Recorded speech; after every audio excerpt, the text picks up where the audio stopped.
गोरी कव्वी की छोटी बहन बूरी कव्वी ने अंडा दिया था। उसका पति बुरा कौवा उससे कहता है, बूरी, मैं दाना लेने जा रहा हूँ। आज के बाद तुम कहीं भी बाहर नहीं जाओगी। अब तुम्हें सारा टाइम अपने अंडे पर ही बैठना होगा। पति जी, मैं अकेली ये सब कैसे करूँगी? मेरा पहला पहला अंडा है। मेरी बहन गौरी ने मुझे बताया था कि जब उसने अंडा दिया था तो उसका पति भी कभी कभार अंडे पर बैठ जाया करता था। मैं ऐसा वैसा कौवा नहीं हूँ जो अंडों पर बैठूंगा। मेरा काम दाना लाना है और तुम्हारा काम अंडे पर बैठना, और अपना काम तुम खुद ही करोगी। ऐसा कहते हुए बुरी कव्वी का पति बुरा कौवा घर से निकल जाता है और बुरी कव्वी अपनी बड़ी बहन गोरी कव्वी को टेलीफोन करती है। बड़ी, मैंने अंडा दिया है। अच्छा, फिर तो बहुत खुशी की बात है। क्या खुशी की बात है? मुझे क्या पता कि अंडे पर कैसे बैठते हैं। मुझे डर है कि कहीं मेरा अंडा खराब ही ना हो जाए। धीरे धीरे सब पता चल जाएगा, तुम चिंता ना करो। बड़ी बहन, अगर आप कहें तो मैं अपना अंडा लेकर आपके पास आ जाती हूँ। आपने तो अंडे से बच्चा निकाला है, आप मुझे भी बता देना कि अंडे पर कैसे बैठते हैं। हाँ हाँ, आ जाओ, तुम्हारा अपना ही घर है। गोरी कव्वी फोन रखती है। उसका पति कालू कौवा टेढ़ी आंख से उसे देख रहा था। कौन आ रहा है? किसका अपना ही घर है? और फोन किसका था?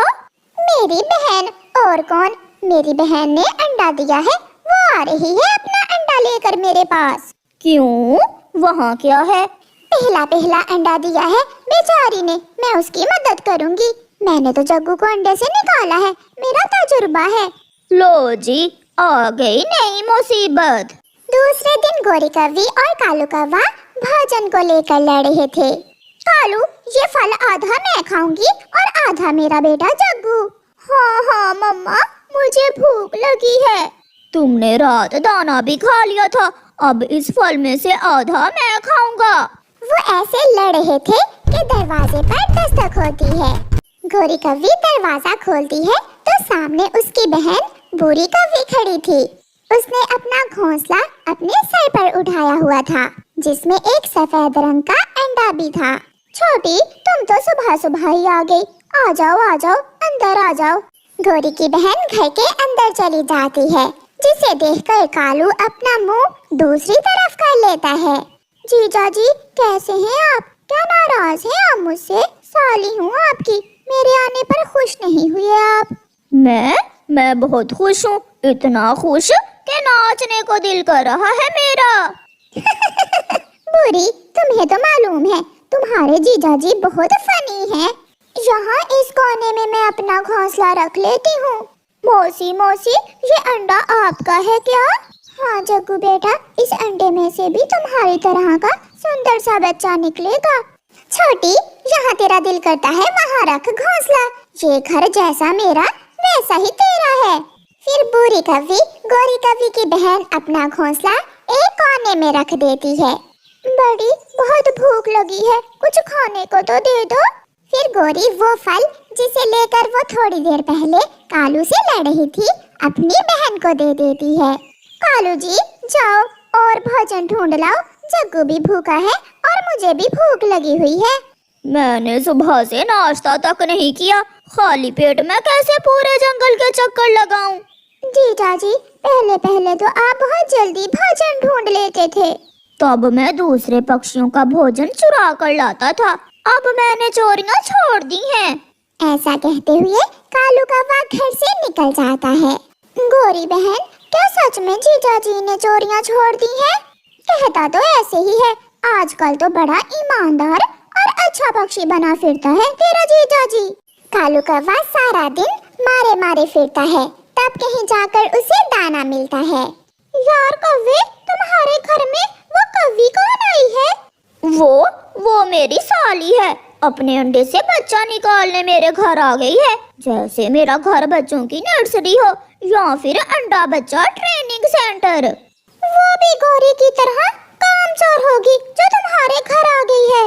जब कालू कौवा दाना लेकर घर जाता है तो बूरी घर में नहीं थी और गोरी कव्वी उसके अंडे पर बैठी हुई थी। बूरी कहाँ है गोरी? कालू, वो अंडे पर बैठ बैठ कर थक गई थी, वो थोड़ा जंगल घूमने गई है।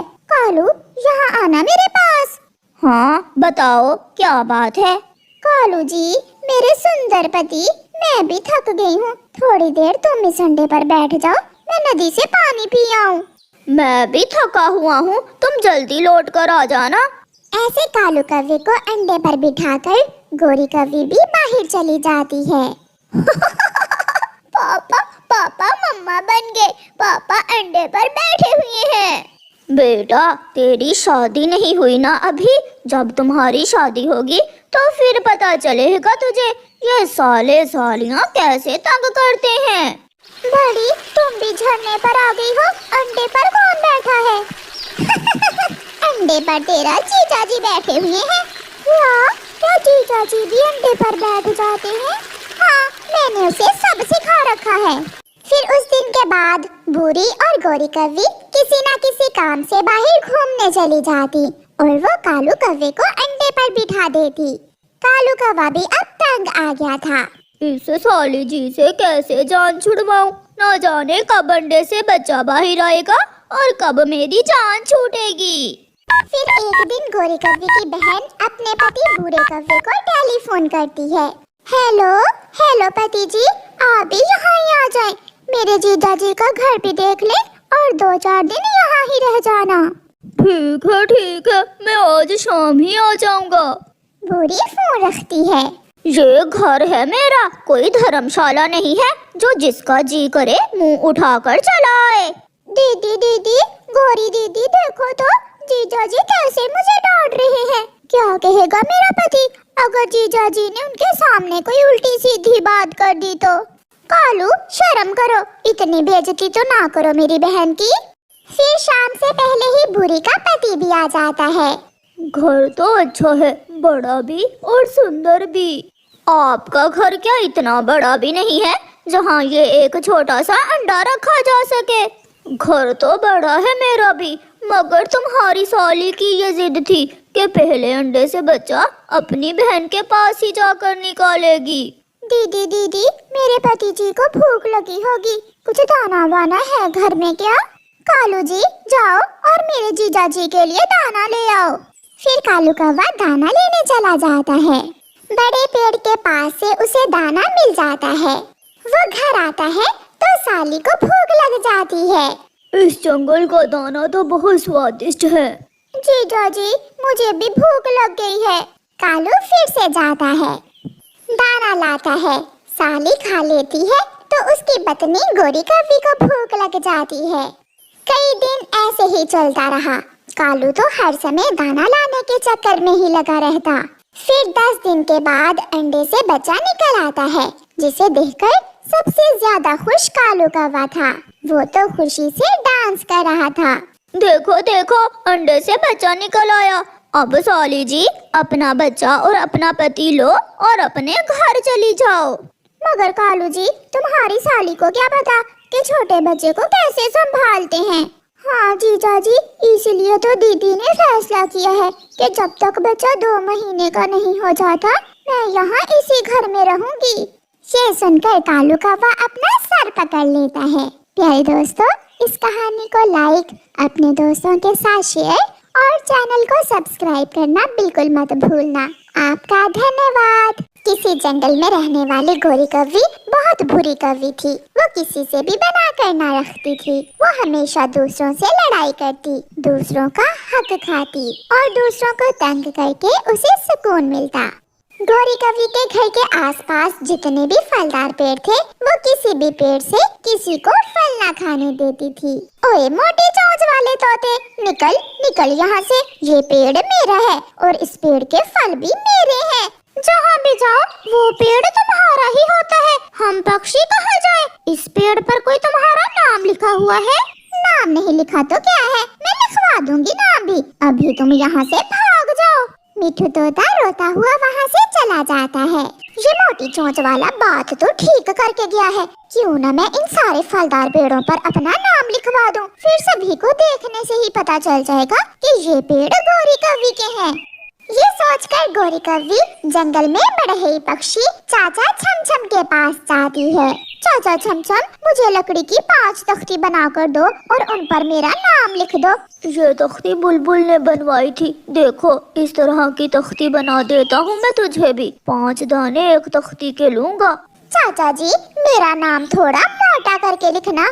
फिर गोरी कव्वी चाचा छमछम से अपने नाम की नेम प्लेट्स बनवाकर एक बेरी के पेड़ पर लगा देती है, एक अमरूद के पेड़ पर, एक संतरे के पेड़ पर और एक मीठे फल के पेड़ पर लगवा देती है। दूसरे दिन जब चिड़िया अपना भोजन लेने आती है तो वो अमरूद के पेड़ पर जाकर बैठती है। गोरी कव्वी, इस पेड़ पर गोरी कव्वी का नाम क्यों लिखा हुआ है? पीछे से गोरी कव्वी भी आ जाती है। इसलिए कि ये सारे पेड़ मेरे हैं। जिस पेड़ पर मेरा नाम लिखा हुआ है वो पेड़ मेरा है। गोरी बहन, इस जंगल के सभी पेड़ पौधे हमारे साझे हैं। अगर तुम ऐसे ही इन पेड़ों पर कब्जा कर लोगी तो दूसरे पक्षी कहाँ जाएंगे? मेरी तरफ से जाएं भाड़ में। मैं किसी को अपने पेड़ों से फल खाने नहीं दूंगी। जो कह दिया सो कह दिया। सब बहुत परेशान हो जाते हैं। गोरी कव्वी से कोई भी लड़ना नहीं चाहता था। सब पक्षी एक जगह इकट्ठे होते हैं। कबूतर कहता है, अगर इस जंगल में रहे तो हम भूख से मर जाएंगे। और वो कव्वी खा खा कर मोटी होती जा रही है। हम मिलकर मुकाबला करते हैं उसका और उसे मार मार कर यहाँ से भगा देते हैं। नहीं मिठू भैया, हमारे पूर्वजों ने हमें खून खराबा करने से मना किया हुआ है। लड़ाई करने से कुछ हासिल नहीं होगा। हम सब किसी दूसरे जंगल में परावास कर जाते हैं, किसी ऐसे जंगल में जहाँ खेत हो, जहाँ अनाज हो और फल भी। तो क्या ये सारे का सारा जंगल हम गोरी कव्वी को दे जाएंगे? जब कोई उस कव्वी से ज्यादा ताकतवर आएगा तो वो उसे भी यहाँ से भगा देगा। फिर वो सब पक्षी जंगल छोड़ने का फैसला करते हैं। गुड़िया बेटी, अपना सामान बांध लो, हम दूसरे जंगल जा रहे हैं। लेकिन क्यों मम्मा? मेरा उस जंगल में दिल नहीं लगेगा। गुड़िया बेटी, हम पक्षियों का कोई पक्का ठिकाना नहीं होता। कभी इस जंगल में तो कभी उस जंगल में, ये तो चलता ही रहता है। कबूतर और उसकी पत्नी भी तैयारी कर रहे थे। दूसरे दिन सारे ही पक्षी वो जंगल छोड़कर किसी नए जंगल की खोज में निकल पड़ते हैं। पक्षियों को जाता हुआ देखकर गोरी कव्वी बहुत खुश थी। अब ये सारे फल मेरे हुए, ये जंगल मेरा है। अब मैं यहाँ मजे करूँगी, मजे। गोरी कव्वी खुशी खुशी झरने पर जाती है। वहाँ से एक कौवा गुजर रहा था। गोरी कव्वी उसे बुलाती है। सुनो सुनो कव्वे, मेरी बात सुनो। बताओ बताओ सुंदर कवि, क्या बात है? तुम कहाँ जा रहे हो? अगर तुम चाहो तो इस जंगल में मेरे साथ रह सकते हो। तुम भी कव्वे, मैं भी कव्वी। क्या तुम्हारी शादी हो गई है? नहीं सुंदर कवि, अभी मैं कंवारा हूँ। क्या तुम मुझसे शादी करोगी? तुम मुझे बहुत अच्छे लगे हो। मैं इस जंगल की मालकिन हूँ। मेरे सिवा इस जंगल में कोई भी नहीं रहता। हम दोनों यहाँ बहुत एंजॉय करेंगे, खाएंगे, पिएंगे। फिर वो कौवा और गोरी कव्वी शादी कर लेते हैं और गोरी उसे अपने घर में ले जाती है। दूसरे पक्षी भी उड़ते उड़ते एक ऐसे जंगल में पहुँच जाते हैं जहाँ हर तरफ खेत ही खेत थे, अनाज ही अनाज था। ये सब देखकर पक्षी बहुत खुश होते हैं। अब हम सब इस जंगल में अपना अपना घर बना लेंगे और यहाँ कोई गोरी कव्वी भी नहीं होगी जो हर रोज हमसे लड़ाई करे। हम सब मिलजुल कर एक साथ इस जंगल में रहेंगे। फिर ऐसे ही समय गुजरता गया। गोरी कव्वी और उसका पति कालू कौवा अपने पेड़ों से फल तोड़कर खाते और दिन रात सोते रहते थे। आहिस्ता आहिस्ता पेड़ों से फल कम होने लगे और एक दिन सारे के सारे पेड़ खाली हो जाते हैं। कालू, अब तो मेरे पेड़ों पर फल भी खत्म हो गए। अब तुम मेरे लिए दूसरे जंगल से फल लाया करोगे? हाँ हाँ, तुम चिंता न करो, मैं तुम्हारे लिए मीठे मीठे फल ले आया करूँगा। पहले ही दिन जब कालू कौवा गोरी के लिए फल लेने जाता है तो वो सोचता है, अब उस कवि का नौकर बनकर रहने से अच्छा है मैं कहीं और चला जाऊं। मैं हर रोज कैसे उस कवि के लिए फल ढूंढ कर लाया करूँगा। कालू कौवे का कौन सा ठिकाना था? वो गोरी कव्वी को छोड़कर किसी दूसरे जंगल की तरफ चला जाता है।